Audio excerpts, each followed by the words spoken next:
89.8 bilion ringgit. Untuk suku pertama tahun 2025, negara kita berjaya menarik hampir 90 bilion ringgit pelaburan yang diluluskan. Angka ini bukan sekadar nombor, ia adalah peningkatan 3.7% berbanding tempoh yang sama tahun lalu. Bayangkan, dalam suasana global yang mencabar, pelaburan kita masih terus berkembang. Jadi apa maksud ni 89.8 bilion ringgit? Ia bermaksud ada hampir 1,600 projek baharu yang akan dimulakan di seluruh negara. Dan yang paling penting, projek-projek ini dijangka akan mewujudkan lebih 33,300 peluang pekerjaan baharu untuk anak-anak kita, untuk saudara mara kita dan untuk semua rakyat Malaysia. Ini bukan sekadar janji, ini adalah peluang sebenar untuk mendapatkan kerja yang lebih baik dengan pendapatan yang lebih stabil. Peningkatan pelaburan ini menunjukkan bahawa para pelabur, baik dari luar negara maupun dari dalam negara kita sendiri, yakin dengan hala tuju Malaysia. Mereka nampak dasar-dasar kita jelas, ekonomi kita ada asas yang kukuh dan mereka percaya Malaysia adalah tempat terbaik untuk mereka melabur.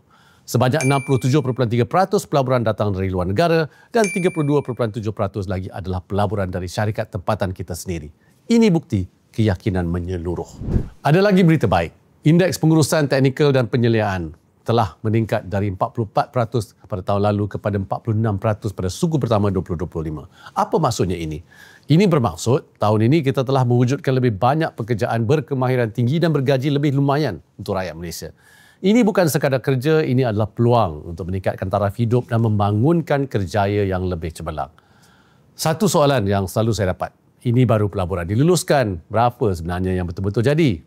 Okey, ya, antara 2021 hingga 2024, 87% daripada projek-projek yang telah diluluskan telah dilaksanakan.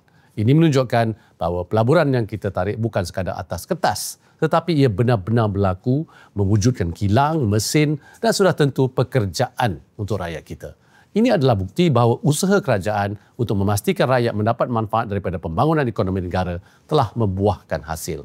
Kita akan terus bekerja keras untuk memastikan Malaysia kekal sebagai destinasi pelaburan pilihan dan terus menyediakan peluang terbaik untuk rakyat.